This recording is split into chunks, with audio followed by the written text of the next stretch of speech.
जय हिंद। मैं Sunil Kumar Gupta, GIC teacher, विषय मैथमेटिक्स। दोस्तों, सेट थ्योरी के अंतर्गत हम लोगों ने समुच्चय से संबंधित और प्रश्नावली 1.4 तक के सभी एग्जाम्पल्स, डिफिनीशन सब अच्छे से कर चुके थे। उम्मीद है आपको अच्छा आया होगा। बाकी अगर आज के टॉपिक को और अच्छे से समझना है तो आप पीछे के टॉपिक को पढ़ के आइए, तभी अच्छा से समझ में आएगा। देखिए, कंप्लीमेंट ऑफ ए सेट, समुच्चय का पूरक। देखिए, ये जो टॉपिक है काफ़ी आसान है और इसका बहुत ज़्यादा इम्पोर्टेंस है। सेट पढ़ लिए हैं फिर उसका कंप्लीमेंट नहीं पढ़ रहे हैं तो आगे के आने वाले टॉपिक्स में, या अगर आप बीएससी करने जा रहे हैं या बीटेक करने जा रहे हैं तो एक पेपर आता है प्योर मैथमेटिक्स के अंतर्गत, उसमें इस सेट और कंप्लीमेंट ऑफ सेट का बहुत ज़्यादा उपयोग होता है।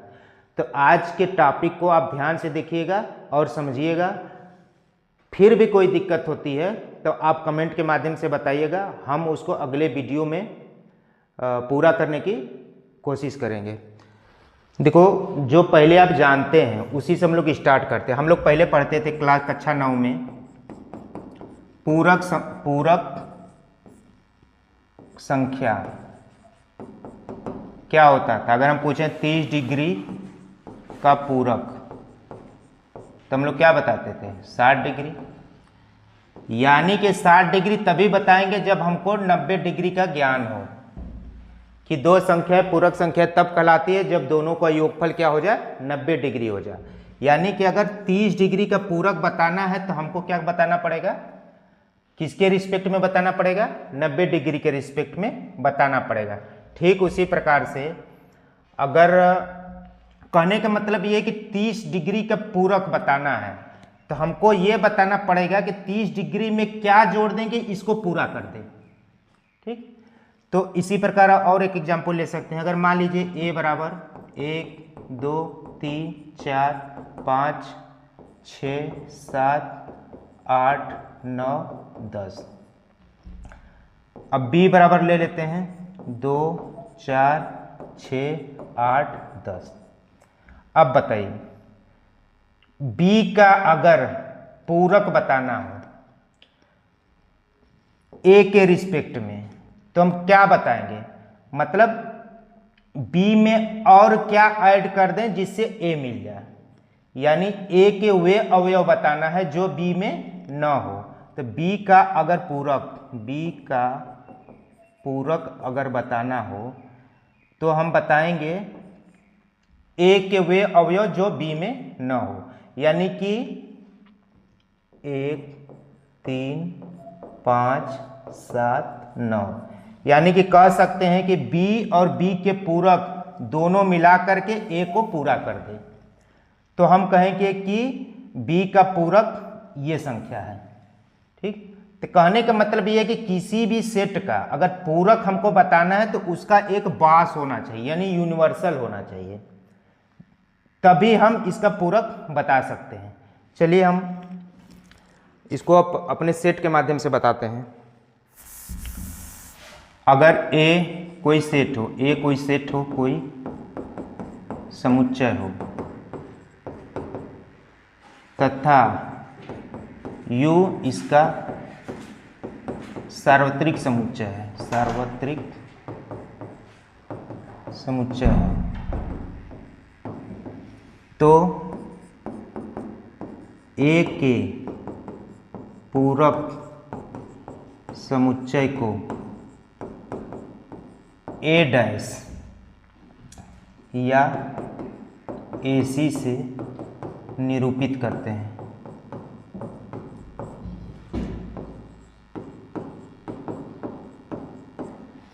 तथा a डैश या ac बराबर होते हैं u माइनस a। यानी इसको अगर हम इस प्रकार लिखें कि x such that x belonging to u और x does not belong into A. देखिए एग्जाम्पल देखते हैं। जब एग्जाम्पल देखेंगे तभी ये बढ़िया से समझ में आएगा। यानी कहने का मतलब ए कोई समुच्चय है तो इसका अगर पूरक समुच्चय बनाना है तो इसका हमको सार्वत्रिक समुच्चय ए का सार्वत्रिक समुच्चय होना एकदम जरूरी है। ए के पूरक समुच्चय को हम लोग लिखेंगे कैसे, ए डैश से या कहीं कहीं ए सी से लिखते हैं।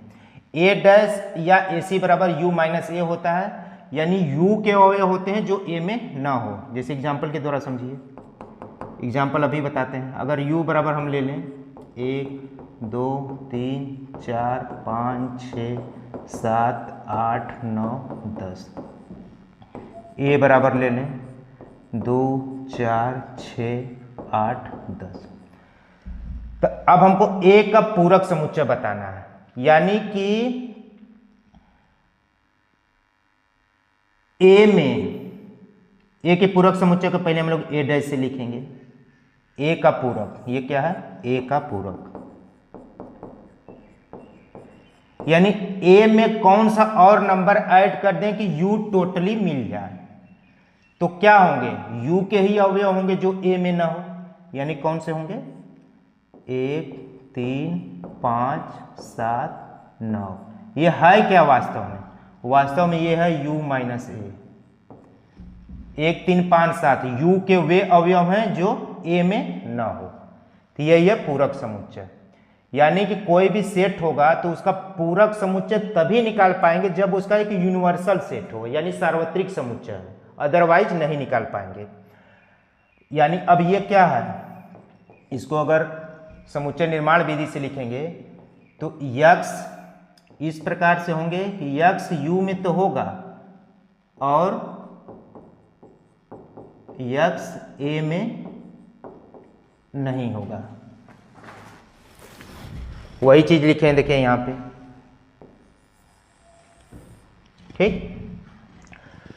तो पहले कोई सेट लेंगे और सेट का अगर यूनिवर्सल सेट बताना हो, सार्वत्रिक पूरक समुच्चय बताना हो, तो पक्का है कि उसका हमको सार्वत्रिक समुच्चय मालूम होना चाहिए, तभी हम उसका पूरक समुच्चय निकाल सकते हैं। जैसे अभी हम बताए थे ना, फिर से बता रहे हैं।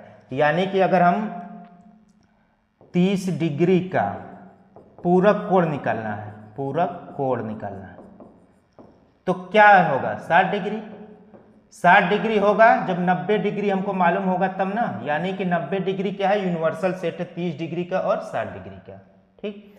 यहीं पे कुछ रिजल्ट देखते हैं। देखिए अगर a u का सबसेट है तो a का पूरक a डैश भी u का सबसेट होगा। देखिए ए का हम लोग कंप्लीमेंट निकाले हैं, पूरक समुच्चय निकाले हैं। किसी भी सेट का पूरक समुच्चय तभी निकलता है जब उस सेट का सार्वत्रिक समुच्चय मालूम हो। तो पक्का है कि वह सेट अपने सार्वत्रिक समुच्चय का सबसेट होगा। अगर इस सेट का कंप्लीमेंट निकाल लें, मतलब सार्वत्रिक समुच्चय निकाल लें, तो देखिए ये आया है 1 3 5 7 9, तो वो भी u का सबसेट होगा।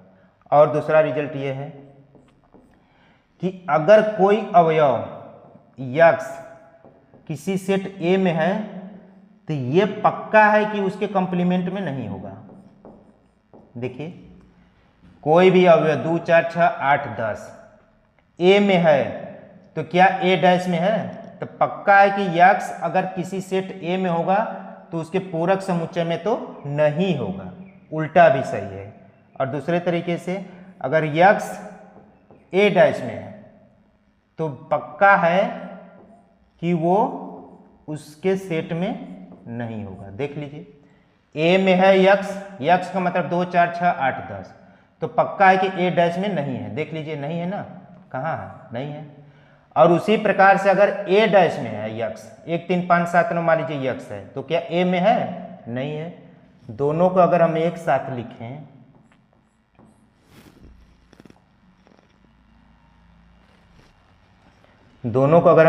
लिखें तो इसको लिख सकते हैं हम लोग x belonging to A implies x does not belonging to A, और x does not belong in to A है तो इंप्लाइज करेगा कि यक्स बिलोंग इन टू ए।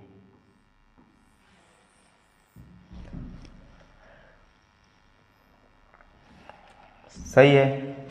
तो ये रिजल्ट दो इंपॉर्टेंट है, इसमें इसको ए कर लीजिएगा, इसको बी कर लीजिएगा। ये बार बार यूज होता है, आएगा।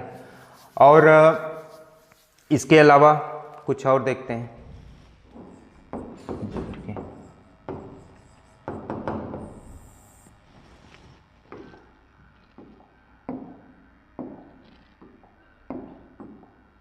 देखिए पहला, अगर हम ए यूनियन ए डैश निकालें तो ये क्या आएगा, ए यूनियन ए डैश चाहिए, ठीक। तो क्या होगा,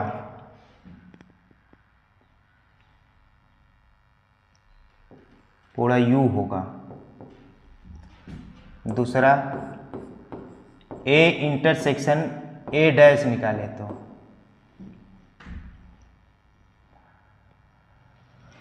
फाई होगा। इसको एग्जाम्पल के माध्यम से देखिए।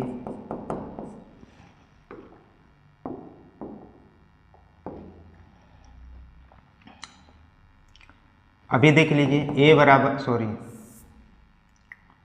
यू बराबर मान लीजिए 1 2 3 4,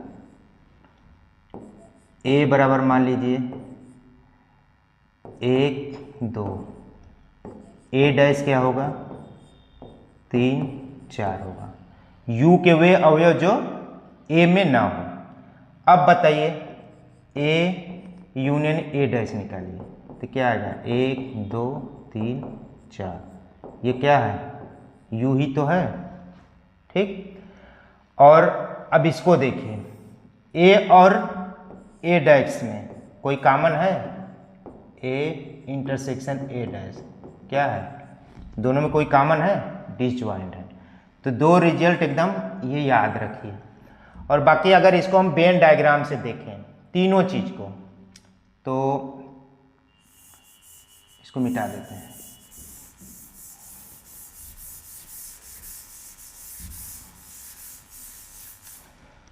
वेन डायग्राम से इसको देखें, अगर वेन डायग्राम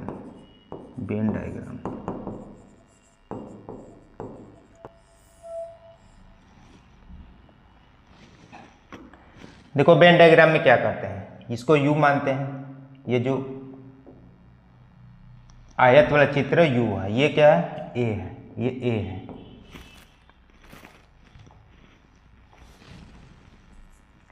ये क्या है, ए है, ये यू है। तो पहले तो हमको ए डैश निकालिए, ए डैश को वेन डायग्राम से बताना है। वेन डायग्राम ए डैश मतलब यू माइनस ए डैश हम पहले पढ़ा चुके हैं, मतलब ये ए डैश क्या है, यू का कंप्लीमेंट, ए का पूरक, ए डैश। तो यू के वे अवयव होंगे जो ए में न हो, तो कौन सा होगा, यही ना होगा, यू के वे अवयव जो ए में न हो।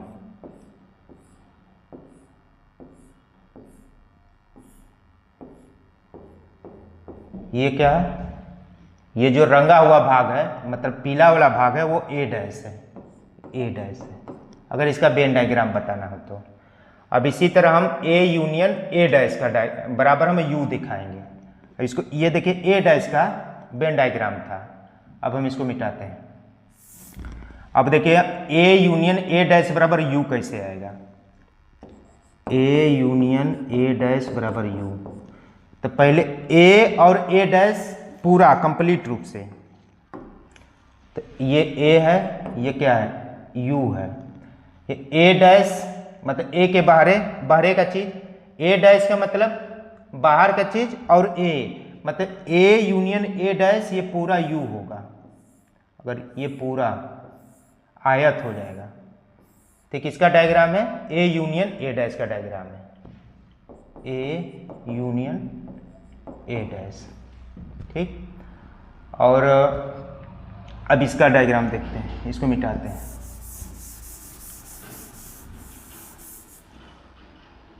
ए इंटरसेक्शन ए डैश बराबर फाई कैसे होता है। ए देखिए क्या है, ये है। ए को अगर हम इस रंग से रंगते हैं, ए है, ये क्या है, ए है। ए डैश क्या है, ए डैश मतलब u माइनस ए, u के वे अवयव जो a में ना हो, ये पीला वाला भाग होगा।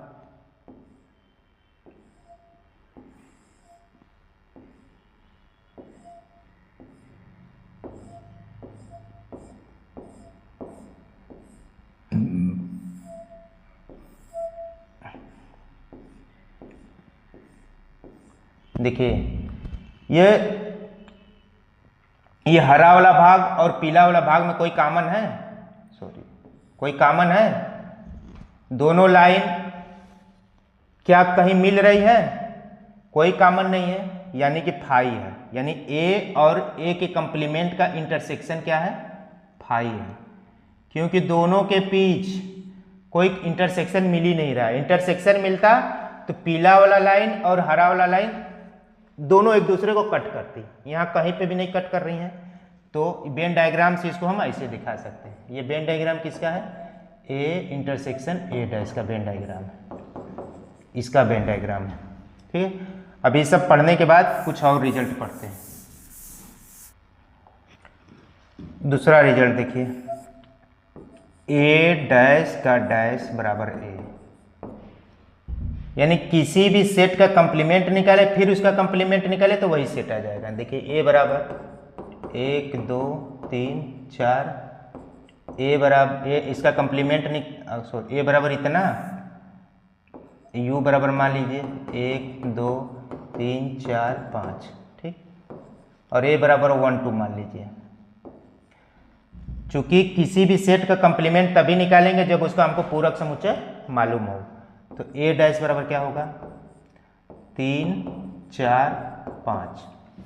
अब बताइए ए डैश आ गया, फिर ए डैश का कंप्लीमेंट निकालिए। ए डैश का कंप्लीमेंट यानी u माइनस ए डैश, यानी कि u माइनस ए डैश का मतलब 3 4 5, 3 4 5, यानी u के वे अवयव जो 3 4 5 में न हो तो क्या आएगा, 1 2 आएगा।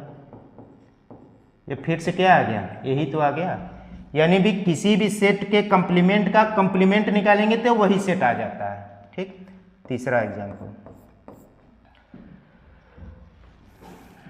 फाई डैश क्या होगा, फाई डैश का मतलब u माइनस फाई, u के वे अवयव जो फाई में न हो। u के वे अवयव जो फाई में न हो, तो u के सभी अवयव फाई में नहीं होंगे, यानी u होगा। u के वे अवयव जो फाई में न हो, फाई में तो कोई अवयव है ही नहीं, तो u के सभी अवयव फाई में नहीं होंगे। तो u फाई डैश बराबर क्या होगा, u माइनस फाई बराबर फाई। इसको ध्यान से देखिएगा। चौथा रिजल्ट, u डैश बराबर मतलब यूनिवर्सल सेट का कंप्लीमेंट, तो ये क्या होगा, u माइनस यू, u के वे अवयव जो u में ना हो, u के तो सभी अवयव u में होंगे, कोई भी u में ऐसा अवयव नहीं होगा जो u में ना हो, ये क्या होगा, फाई होगा। तो इस चीज़ों को थोड़ा सा ध्यान से थोड़ा सा दिमाग पर रखिएगा तो ये रिजल्ट आपको समझ में आएगा। वही दिमाग में रखिएगा, u के वे अवयव जो फाई में ना हो, u के सभी अवयव फाई में नहीं होंगे, क्योंकि फाई में तो कोई अवयव है ही नहीं, यानी u आएगा। ये क्या, u के वे अवयव जो u में ना हो, u के तो सभी अवयव u में है, लेकिन हमको लिखना है u के वे अवयव जो फाई में ना हो, यानी u के कोई भी ऐसा अवयव नहीं है जो u में ना हो, यानी ये फाई आएगा। ठीक, अब एक और कुछ और रिजल्ट है तीसरा के बाद, चौथा रिजल्ट, डिमोर्गन्स लॉ इसको कहते हैं, डिमोर्गन लॉ। इंपॉर्टेंट है, बार बार कहीं ना कहीं इसका यूज होते रहता है। हमेशा इसका यूज होता है, डिमॉर्गन्स लॉ। ये क्या है? ए यूनियन ए डैश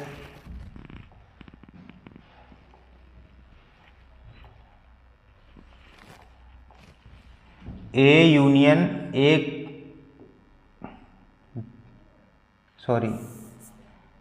यदि ए और बी कोई दो समुच्चय हो तो पहला तो यही है कि ए यूनियन बी का कंप्लीमेंट होता है ए डैश इंटरसेक्शन बी डैश। दूसरा ये है कि ए इंटरसेक्शन बी का कंप्लीमेंट निकालेंगे तो ए डैश यूनियन बी डैश होगा। देखो इसको दोनों तरह से हम लोग समझेंगे, वेन डायग्राम से भी समझेंगे और एग्जाम्पल के माध्यम से भी समझेंगे। एग्जाम्पल के माध्यम से पहले समझ लेते हैं। देखिए U मान लीजिए पहले, ए और बी कोई दो समुच्चय हो तथा यहां लिखेंगे तथा U कोई सार्वत्रिक समुच्चय हो, सार्वत्रिक समुच्चय हो। क्योंकि किसी भी सेट का चाहे यूनियन हो चाहे इंटरसेक्शन है, कंप्लीमेंट तभी बताएंगे जब U होना चाहिए। तो ये लिखने के बाद ही ये लिखेंगे। अब इसको हम थोड़ा सा एग्जाम्पल के माध्यम से समझाते हैं, फिर वेन डायग्राम के माध्यम से भी समझाएंगे। U बराबर मान लीजिए 1 2 3 4, A बराबर मान लीजिए 1 2, B बराबर मान लीजिए 3 4,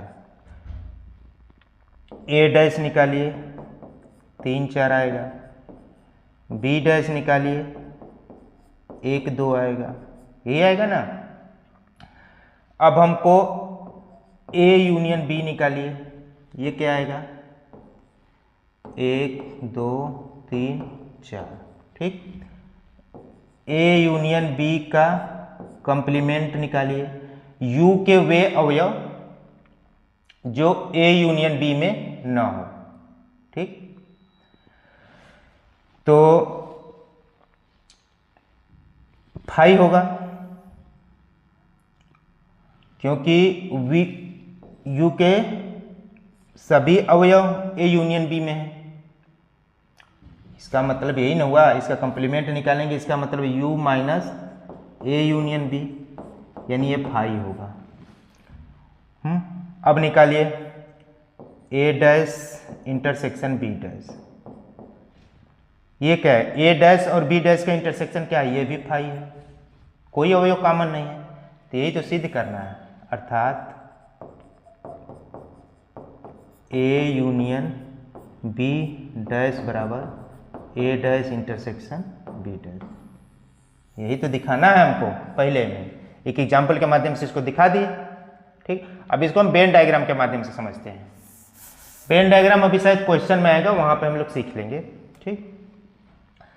और इसके अलावा यही है कुछ इंपॉर्टेंट रिजल्ट। अब हम लोग जो भी चीज़ें इसमें का छूट गया है क्वेश्चन के माध्यम से हम लोग सीख लेंगे। एग्जाम्पल नंबर 20 देखिए, U बराबर इतना 1 से लेकर 10 तक, A बराबर 1 3 5 7 9, तो A डैश का मतलब U माइनस A। U के वे अवयव जो A में न हो तो क्या होगा 2 4 6 8 10, ये हो गए A डैश। बस एक बुक में ये रिजल्ट आपको दिया है, ऑलरेडी हम इसको बता चुके हैं कि U कोई यूनिवर्सल सेट हो, A कोई सेट हो, U कोई यूनिवर्सल सेट हो, A कोई सेट हो, A डैश A का कंप्लीमेंट हो तो A भी U का सबसेट होगा और A डैश भी U का सबसेट होगा। ये चीज़ तो हम बता चुके हैं अभी, इसको आप समझ लीजिएगा। नंबर 21, U एक सह शिक्षा विद्यालय के कक्षा 11 के सभी विद्यार्थियों का सार्वत्रिक समुच्चय है। U क्या है, विद्यालय जिसमें जो को एजुकेशन है, जो सशिक्षा विद्यालय है, सशिक्षा, सशिक्षा है विद्यालय जो सशिक्षा है। सशिक्षा मतलब लड़के, बॉयज और गर्ल्स दोनों, मतलब कह लो कि को एजुकेशन इसको कहते हैं जिसमें लड़के और लड़कियां दोनों पढ़ते हैं। ठीक, इसमें लड़के और लड़कियां दोनों पढ़ते हैं, इसका मतलब ये है। और कक्षा 11 के सभी विद्यार्थियों का सार्वत्रिक समुच्चय है। ए कक्षा 11 के सभी लड़कियों का समुच्चय है। ए है कक्षा 11 के सभी लड़कियों का समुच्चय, सभी लड़कियों का समुच्चय। तो ए का कंप्लीमेंट पूछ रहा है, तो ए का कंप्लीमेंट क्या होगा? यू जो है, यूनिवर्सल सेट जो है, कक्षा 11 के सभी विद्यार्थियों का समुच्चय है। सभी विद्यार्थी, सशिक्षा का मतलब होता है जिसमें लड़के और लड़कियां दोनों पढ़ते हैं। तो कक्षा 11 के सभी लड़कियों का समुच्चय है, तो कक्षा 11 में फिर बचे क्या? लड़के। तो ए डैश क्या हो जाएगा? कक्षा 11 के सभी लड़कों का समुच्चय। ठीक, मान लीजिए u बराबर इतना, a बराबर इतना, b बराबर इतना, तो a dash b dash a dash intersection b dash a union b ज्ञात करना है, या सिद्ध भी करना है। कर लेते हैं। u बराबर 1 2 3 4 5 6, a बराबर दिया है 2 3, b बराबर दिया है 3 4 5। पहले तो a डैश निकालो। a डैश का मतलब u माइनस ए, u के वे अवयव जो a में ना हो, यानी 1 4 5 6। फिर क्या पूछ रहा है? b डैश, b डैश का मतलब u माइनस बी, u के वे अवयव जो b में ना हो कौन होंगे? 1 2 6, 1 2 6। फिर क्या पूछ रहा है? a dash intersection b dash, a dash intersection b dash. a dash हम अभी निकाले हैं, ये है।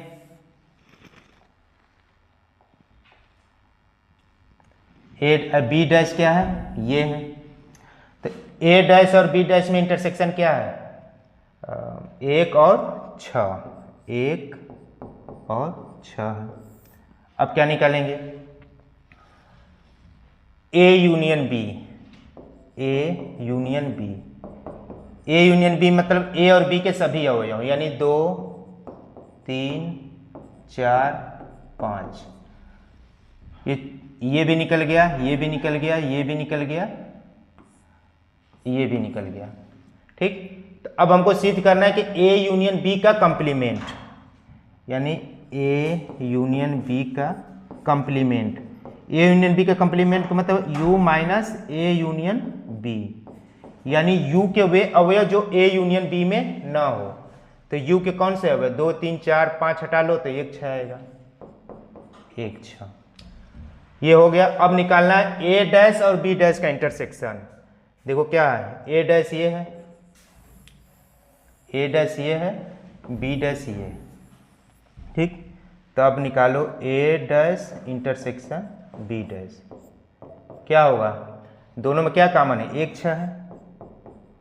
तो यहां से क्लियर है कि a यूनियन b का कंप्लीमेंट बराबर a dash intersection b dash. देखो यहाँ भी 1 6 है, यहाँ भी 1 6 है। अतः लिख सकते हैं, अतः a यूनियन b डैश बराबर a dash intersection b dash.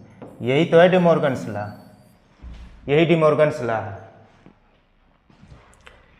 हालांकि देखो इसको हम बता दिए थे, ये ए सेट है। ये क्या है?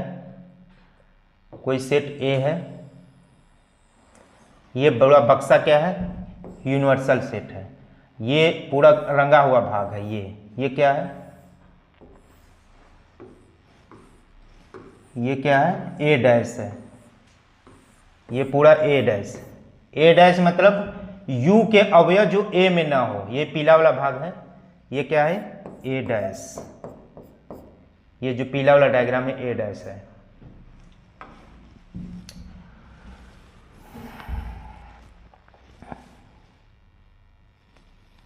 देखो इसको हम अभी बता चुके हैं, पूरकों के कुछ गुणधर्म, ये भी हम बता दिए थे।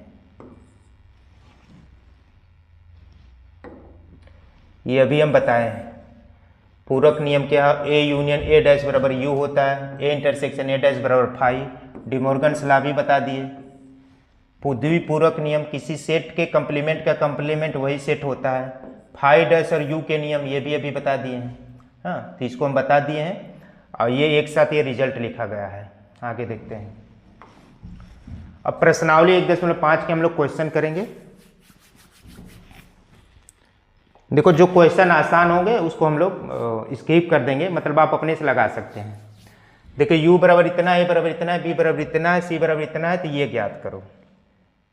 हम अभी उदाहरण बताएंगे, सब ज्ञात कर लेंगे आप, सब लगाने लायक। एक लास्ट वाला हम बता देते हैं, 6 नंबर। b बराबर क्या दिया है?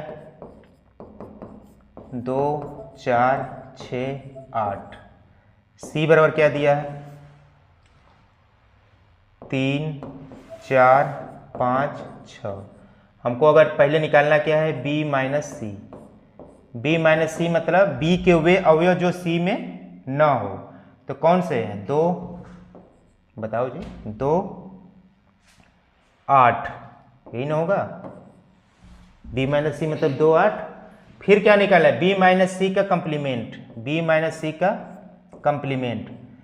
b माइनस सी के कंप्लीमेंट मतलब u माइनस, यहाँ लिख दो b माइनस सी, यानी इसको लिखना चाहो तो u माइनस b माइनस सी मतलब 2 8, यानी u के वे अवयव जो 2 8 में ना हो, सेट 2 8 में ना हो, तो कौन से होंगे? 4 6, सॉरी u कहाँ, यहाँ पे। तो 2 8 निकाल के, इसको निकाल के बाकी सब लिख दो।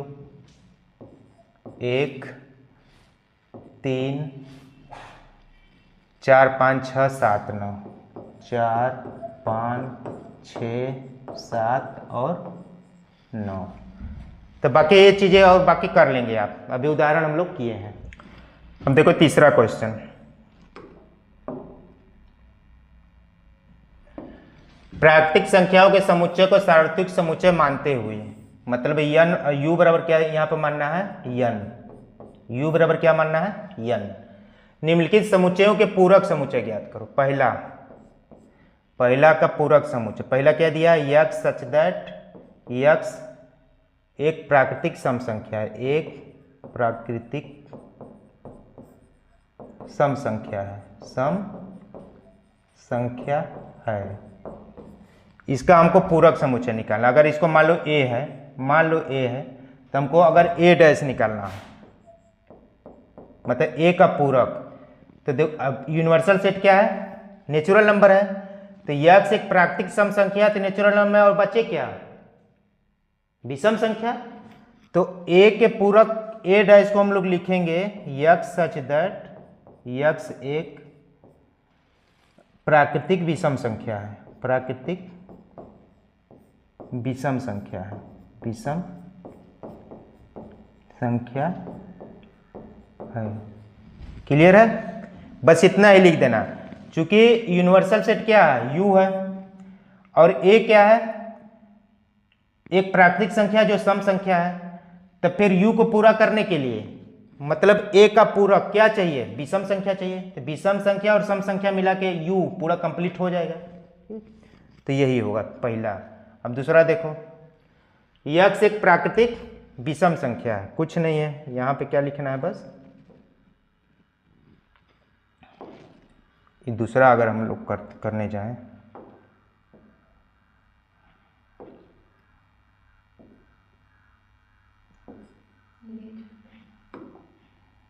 अगर दूसरा को मान लो b मान लेते हैं, ठीक?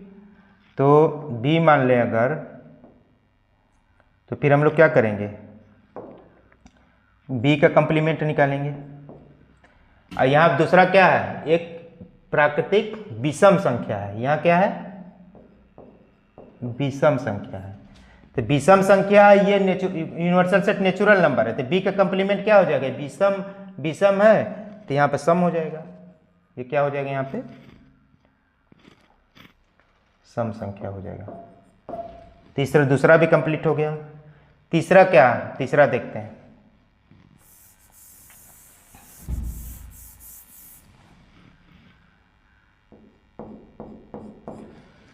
यक्स इस प्रकार से कि संख्या 3 का एक धन गुणज है।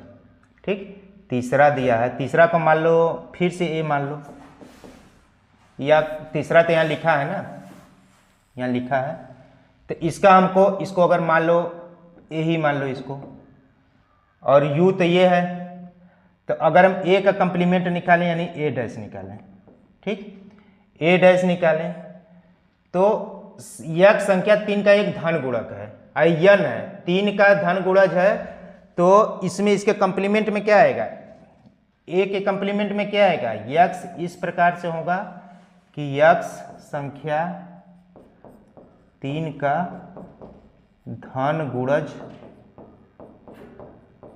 नहीं है। बस हो गया, इतने तो लिखना है। या इसी को दूसरे प्रकार से भी लिख सकते हो, x such that x belonging to n, x प्राकृतिक संख्या है और यक्स 3 का गुणज नहीं है, यक्स 3 का गुणज नहीं है। तो बस यही लिख सकते हो, चाहे ये लिखो चाहे ये लिखो, दोनों बात बराबर है। अब चौथा देखते हैं, देखते रहना। चौथा क्या है, तीसरा हो गया ना, चौथा यक्स एक अभाज्य संख्या है। चौथा है यक्स सच दैट यक्स एक अभाज्य संख्या है, अभाज्य संख्या है। इसको मान सकते हो कि मान लो इसको बी मान लो, तो अब बी का कंप्लीमेंट निकालना है। ध्यान देना है, u के वे अवयव जो b में न हो, मतलब वे प्राकृतिक संख्या जो b में न हो, तो कौन सा होगा, यक्स इस प्रकार से होगा कि यक्स बिलोंगिंग टू n तथा यक्स एक अभाज्य संख्या नहीं है, एक अभाज्य संख्या नहीं है। जैसे लिखा वैसे ही नहीं लिखेंगे। ये अगर समुच्चय निर्माण विधि से लिखा है तो इसका कंप्लीमेंट हम लोग भी समुच्चय निर्माण विधि से लिखेंगे। ठीक, अगर ये लिखा होता सारणिक विधि थे, इसको भी हम सारणिक विधि से लिखते। ठीक है, तो इसमें कोई डाउट नहीं होना चाहिए। ठीक, अब पांचवा देखते हैं।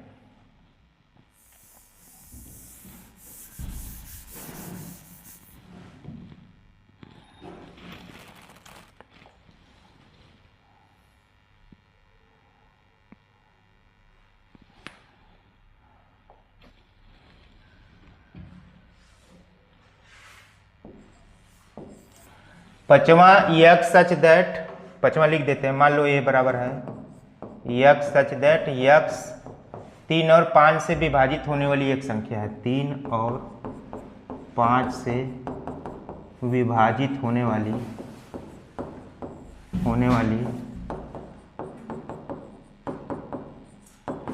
एक संख्या है। ठीक, तो इसका अगर कंप्लीमेंट निकालना हो तो क्या लिखोगे, यक्स सच दैट यक्स एक प्राकृतिक संख्या है तथा यक्स 3 से भी 3 और 5, 3 तथा 5 दोनों से विभाजित नहीं होने वाली संख्या है। बस इतना ही लिखना है। चूंकि यहां लेकिन ये बताना पड़ेगा u के वे अवयव, u में कौन सा अवयव है, प्राकृतिक संख्या है, यानी कि यक्स हमेशा क्या होगा, प्राकृतिक संख्या होगा। और इस प्रकार से होगा कि यक्स 3 तथा 5 दोनों से विभाजित नहीं होने वाली संख्या है। यहां कह रहा है 3 और 5 से विभाजित होने वाली संख्या है, तो इसमें वे संख्या होंगी जो 3 और 5 दोनों से विभाजित नहीं होती हैं। ठीक, अगर छठवां देखें, इसको मिटाते हैं।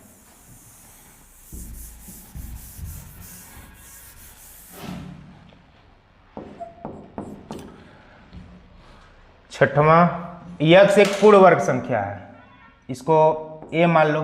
ठीक ठीक। तो ए डैश क्या होगा, x such that x belonging to n, x एक पूर्ण वर्ग संख्या नहीं है, यक्स एक पूर्ण वर्ग संख्या नहीं है, ठीक है। फिर देखो 7वां, यक्स एक पूर्ण घन संख्या है, तो अगर इसको यहीं पे लिखते हैं, अगर ये मान लो b है, ठीक, तो 7वां का b डैश निकालना हो तो लिखेंगे यक्स एक पूर्ण घन संख्या है, यहां लिखोगे यक्स एक पूर्ण घन संख्या, पूर्ण घन संख्या नहीं है, बस हो गया, ठीक। अब देखो यहां पे इसको मिटाते हैं। 8वां मान लो a बराबर दिया है x such that x plus 5 बराबर 8। अगर इसको हम सॉल्व कर दें तो क्या आएगा, ये में 3, यही ना आएगा, क्योंकि ये प्राकृतिक संख्या ही होगा, ठीक। तो a डैश में क्या आएगा, x such that x belonging to n तथा यक्स 3 नहीं है, बस मैं सभी प्राकृतिक संख्या आएंगे जो 3 नहीं है, बस ए का कंप्लीमेंट निकालना है। तो क्या होगा, यन यू यानी यन के वे अवयव जो ए में ना हो, तो 3 ही तो हो, 3 को छोड़ के सब आ जाएंगे, ठीक। अब इसी तरह अब अगर हम 9वां लगाते हैं तो 9वां मान लो b है, b मान लो x such that 2x plus 5 बराबर 9। इसको अगर हम सॉल्व करें तो ये आ जाएगा 2x प्लस 5 बराबर 9, तो x बराबर क्या आ जाएगा, 2 ही आएगा ना, सॉल्व करोगे तो 2 आएगा, तो यहाँ पे 2। तो अब इसका b का कंप्लीमेंट निकालना है, यानी कि u के वे अवयव जो b में ना हो, तो x such that x belonging to n और x 2 के बराबर नहीं है, यानी n के सभी अवयव लिखना है, बस 2 को नहीं लिखना है, ठीक। ऐसे नहीं लिखेंगे, ये n के सभी अवयव 2 नहीं है। अब क्या बचा, ये 10 मान लो, इसको नाम दे दो a, तो 10 नंबर में अगर हमें a डैश निकालना हो, ये पहले है क्या, यक्स मतलब 7 से बड़े और 7 के बराबर है, तो इसमें क्या लिख लेंगे, x such that x belonging to n तथा यक्स का मान 7 से छोटा है, बस। यानी कि u के वे अवयव जो 7 से बड़े और 7 के बराबर न हो, 7 से बड़ा और 7 के बराबर न हो, तो 7 से छोटे सब होंगे ना, यही आएंगे, ठीक। तो इसको समझना है। 11 देखो, इसको मान लो b, ठीक, b मान लो और यहीं पे सॉल्व कर लो, इसको यहाँ b लिख दो, इसको सॉल्व करोगे तो क्या आएगा, 2x प्लस 1 10 से बड़ा, यानी 2x 9 से बड़ा, यानी x 9/2 से बड़ा। तो इसमें इस प्रकार से आएंगे कि x such that x belonging to n और x 9/2 से बड़ा, यही ना आ रहा है, इसको ऐसे ही लिखोगे ना, ठीक। तो फिर इसके कंप्लीमेंट में अगर निकालना हो तो b डैश में ध्यान देना है कि पक्का है कि प्राकृतिक संख्या ही आएगा, क्योंकि u के वे अवयव आएंगे, यानी कि n के अवयव आएंगे, इस प्रकार से आएंगे कि 9/2 से बड़ा ना हो। तो 9/2 से बड़ा ना हो तो क्या हो सकता है, 9/2 से छोटा होगा, हो सकता है 9/2 के बराबर भी हो। समझ में आ गया, यानी कहने का मतलब है कि 9/2 से बड़ा ले लो, 9/2 से छोटा ले लो, 9/2 के बराबर ले लो, तो n तो मिल ही जाएगा ना, ठीक। तो कंप्लीमेंट यही ना होता है कि b और b डैश का यूनियन करो तो ये मिल जाए, ठीक। बाकी अब देखते हैं, इसको आप कर लेंगे, ये डिमोर्गन्स लॉ को इस एग्जाम्पल के माध्यम से प्रूव करना है, ठीक। तो कर लेंगे ना, कर लोगे? नहीं आएगा तो फिर बताना। बारी बारी से u दिया है, a दिया है, b दिया है, a डैश निकालोगे, b डैश निकालोगे, फिर a यूनियन b निकालोगे, फिर a इंटरसेक्शन b निकालोगे। चलो हम दूसरा कर देते हैं, ठीक हो जाएगा? चलो हो जाएगा तो आगे चलते हैं।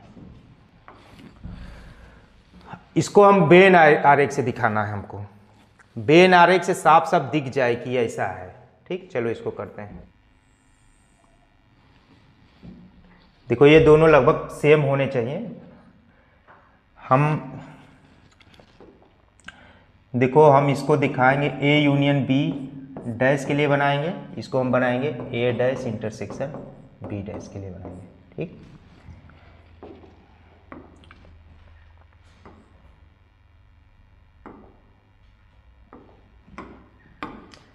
देखो ये u है, ये क्या है a है, ये क्या है b है। a यूनियन b का मतलब a और b टोटल, रख लो टोटल। a यूनियन b का मतलब a और b सब।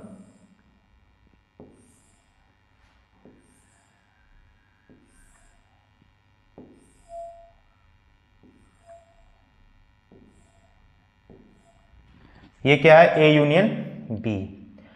अब a यूनियन b का कंप्लीमेंट निकालना है, यानी u के वेव, ये क्या है u minus a union b, यानी u के वे अवयव जो a यूनियन b में ना हो तो कौन होंगे? इससे बहरे होगा ना, इससे बहरे होगा। तो इसको अगर हम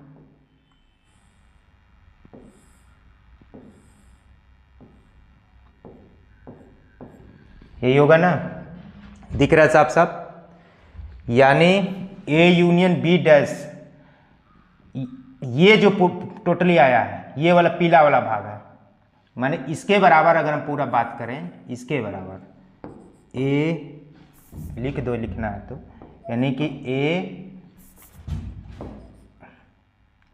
a यूनियन b का कंप्लीमेंट कौन सा है? a यूनियन b का कंप्लीमेंट u के वे अवयव जो a यूनियन b में नहीं होंगे, यानी पीला वाला भाग, पीला भाग, पीला भाग। पीला भाग क्या है? सर्किल से बाहर, मतलब दोनों सर्किल से बाहर वाला भाग, दोनों सर्किल से बाहर वाला भाग ये है, यानी कि यहां लिख दो दोनों सर्किल से, दोनों गोला से बाहर का भाग, बाहर का भाग जो आयत के अंदर हो, आयत जो आयत के अंदर है, अंदर है। यानी हम a यूनियन b का कंप्लीमेंट निकालने तो क्या आया है? गोला से बाहर, आयत के अंदर, यही ना। तो इतना ही भाग इसमें आना चाहिए, तब ना कहेंगे कि ये दोनों बराबर हैं। अब इसको हम दिखाएंगे कि a यूनियन b डैश बराबर a dash intersection b dash, इसको हम दिखाएंगे कि ये बराबर भी होते हैं। अभी हम इसको दिखाएंगे कि ये दोनों बराबर भी होते हैं वेन डायग्राम से। बराबर दिखने के लिए, इसके बराबर ये दिखने के लिए क्या चाहिए? गोले के बाहर वाला भाग बस चाहिए, ठीक। अब देखो a डैश निकालो, ये क्या था a है, तो a डैश क्या होगा? u माइनस ए, u माइनस ए ना, तो u माइनस ए निकालो।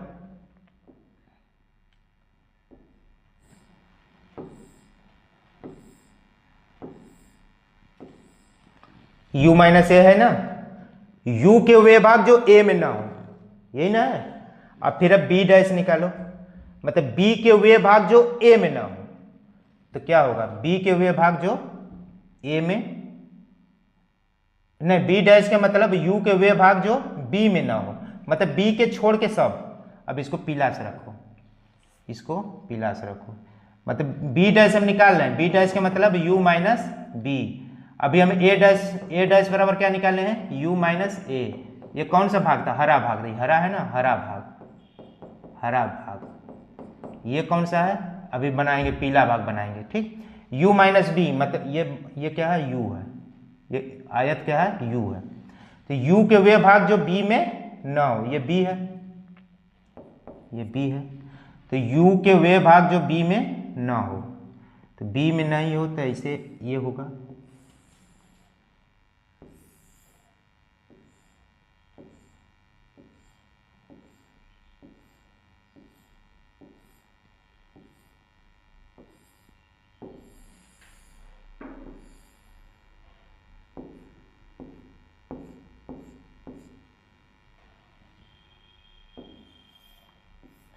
यही ना है। अरे बी में ना हो तो ये ए भी तो आएगा पूरा।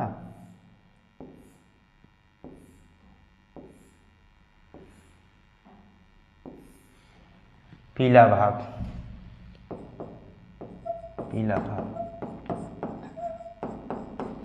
ठीक। अब देखो हरा भाग क्या था, u माइनस ए, पीला भाग था u माइनस बी। अब कामन भाग, कामन भाग मतलब दोनों कहाँ पे है, पीला भी हरा भी कहाँ है, देखो ये दोनों वृत्त से बाहर। अगर ये वाला अगर लोगे तो इसमें केवल बी है, अगर ये हरा वाला लोगे तो इसमें केवल हरा वाला लाइन है ना, और इसमें केवल पीला वाला लाइन है, दोनों लाइन तो है नहीं। दोनों का कॉमन निकालना है हमको। क्या निकालना है, ए डैश का और बी डैश का कॉमन। तो कॉमन वाला भाग कौन सा है, गोला से बाहर ही तो है, देखो। हाँ मतलब हमको निकालना है ए डैश इंटरसेक्शन बी डैश, ए डैश इंटरसेक्शन बी डैश, यानी ए डैश और बी डैश का कॉमन। ए डैश क्या है, हरा वाला भाग ऐसे, ठीक, और बी डैश क्या है, पीला वाला भाग। और दोनों कॉमन मतलब ऐसे, ऐसे वाला भाग।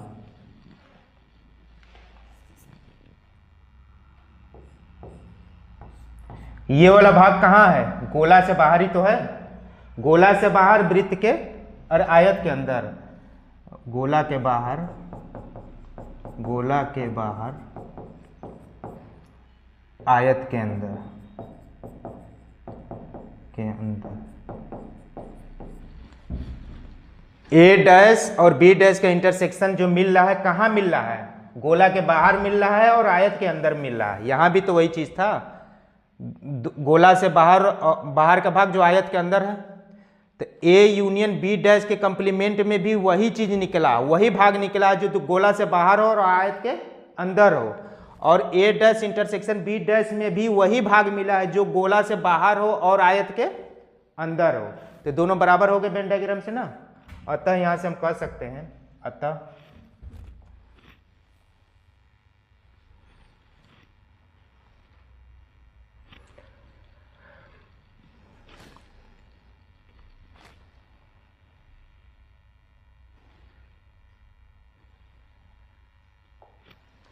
यहाँ डायग्राम से स्पष्ट है कि ए यूनियन बी का कंप्लीमेंट बराबर ए डैश इंटरसेक्शन बी डैश है ना। मतलब इसमें भी ए यूनियन बी डैश के कंप्लीमेंट के वे भाग मिल रहे हैं जो गोला से बाहर है और आयत के अंदर है। इसमें भी ए डैश और बी डैश के इंटरसेक्शन में वे भाग मिल रहे हैं जो गोला से बाहर है और आयत के अंदर है। तो दोनों में सेम मिल रहा है ना, तो बराबर होंगे। तो वेन डायग्राम से इसको निकालें, इसको निकालें और दोनों को बराबर भी दिखा दिए। इसी तरह दूसरा तीसरा भी आप कर सकते हैं। इसको मिटा दें।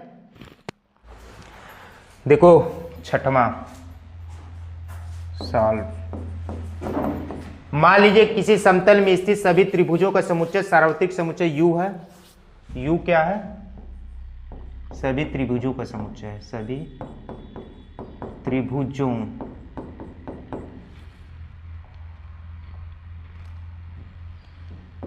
का समुच्चय।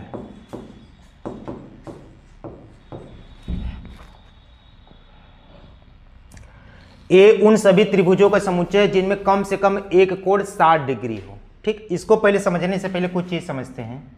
मान लो u बराबर, इसको समझ लोगे तो क्वेश्चन समझ में आ जाएगा।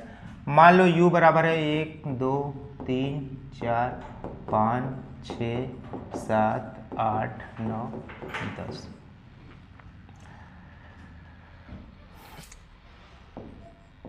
ए ऐसा सेट है जिसमें कम से कम एक सम संख्या है, कम से कम एक सम संख्या है।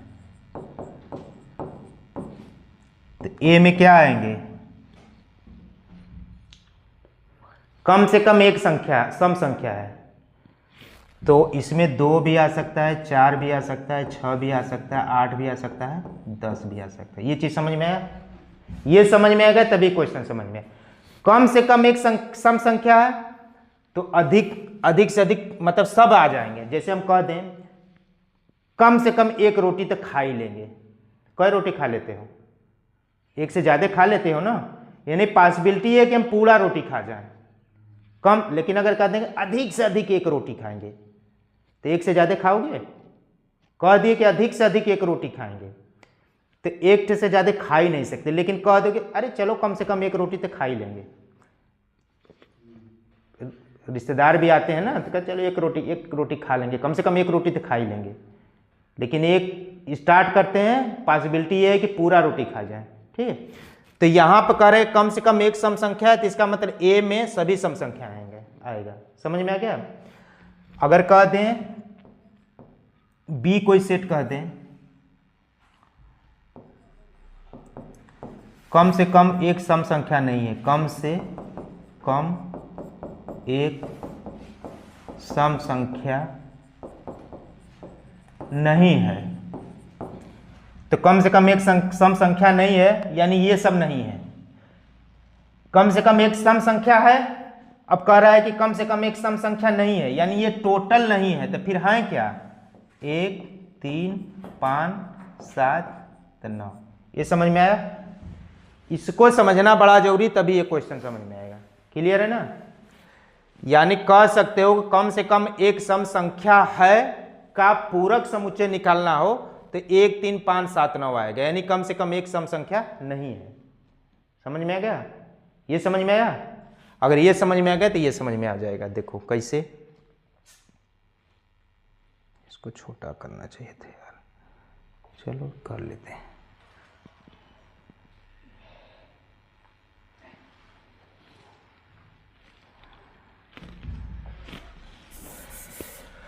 अब देखो क्वेश्चन की तरफ बताते हैं। u क्या दिया है? सभी त्रिभुजों का समुच्चय है। यहाँ u हम ये माने थे सार्थिक ए उन सभी त्रिभुजों का समुच्चय जिनमें कम से कम एक कोण 60 डिग्री से भिन्न है।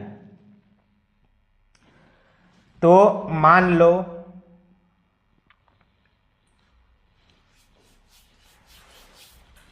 कम से कम एक कोण 60 डिग्री है। अगर मान लो कोई सेट, मान लो ए कम से कम एक कोण 60 डिग्री है। कम से कम एक कोण 60 डिग्री है कि मतलब समझ रहे हो? सभी कोण 60 डिग्री है। सभी कोण क्या है? 60 डिग्री है। जैसे ये कहे थे कम से कम एक सम संख्या है तो इसका मतलब कि सभी सम संख्या है। ठीक, यहां करें कम से कम एक कोण 60 डिग्री है, सभी कोण 60 डिग्री होगा। समझ में आ गया? अब लेकिन ये कह क्या रहा है? अब b बराबर प्रश्न के अनुसार, प्रश्न कह रहा है प्रश्न के अनुसार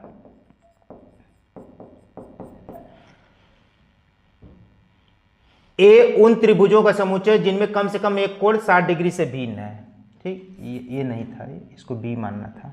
ठीक, इसको बी मान लो। ठीक, चूंकि उसमें बी है। अब प्रश्न के अनुसार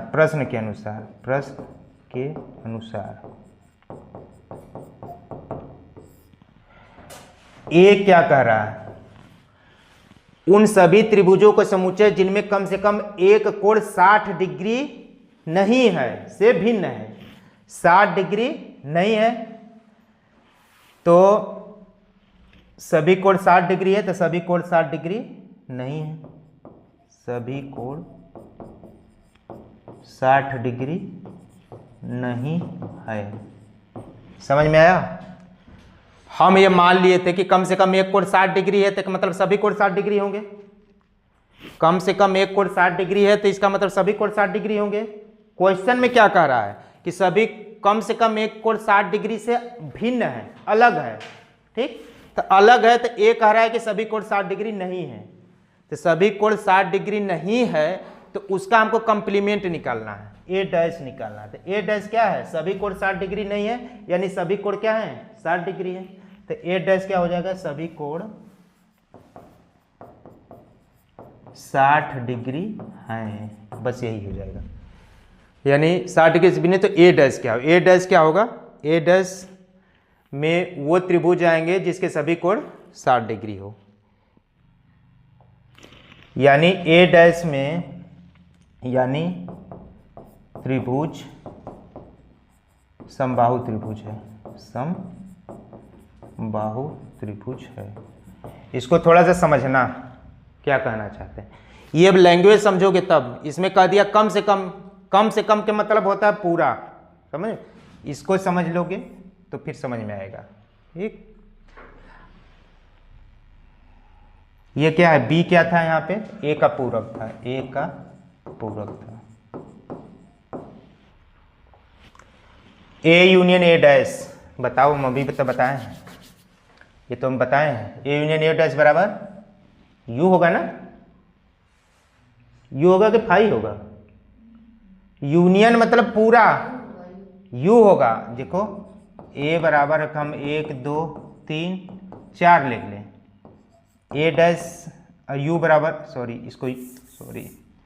अगर हम u बराबर मान लें 1 2 3 4, ए बराबर मान लें 1 2, ए डैश बराबर क्या होगा 3 4, और ए यूनियन ए डैश फिर क्या हो जाएगा 1 2 3 4, ये क्या है u ही तो है, तो यहाँ क्या हो जाएगा u। अब बताओ फाई डैश इंटरसेक्शन ए, तो phi dash intersection A, phi dash का मतलब u के वे अवयव जो फाई में ना हो, पहले तो फाई डैश निकालो। फाई डैश का मतलब u के वे अवयव जो फाई में ना हो, तो फाई के तो u के तो सभी अवयव फाई में नहीं होंगे, हाँ, तो पूरा u हो जाएगा। ठीक, तो यानी कि फाई डैश बराबर u, यानी कि तुमको निकालना क्या है u इंटरसेक्शन a। अब u और a में इंटरसेक्शन क्या होगा, u और a में इंटरसेक्शन निकालना होगा तो क्या आएगा a ही तो आएगा। ठीक, तो a आएगा, तो यानी क्या आ जाएगा यहाँ पे a ही तो आएगा। क्लियर है, क्लियर है ना, तो ध्यान देना इस सब चीज़ों को।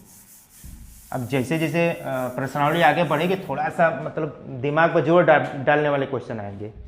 अब ए डैश इंटरसेक्शन ए, अरे मिटा तो दिए, ये बताओ क्या है, ए और ए डैश में कोई कॉमन ही नहीं जी, बताए हैं अभी, फाई होगा।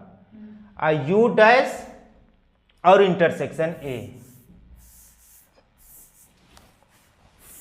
फिर से एग्जाम्पल इसको ले ही लेते हैं। चलो u बराबर 1 2 3 4, a बराबर 1 2,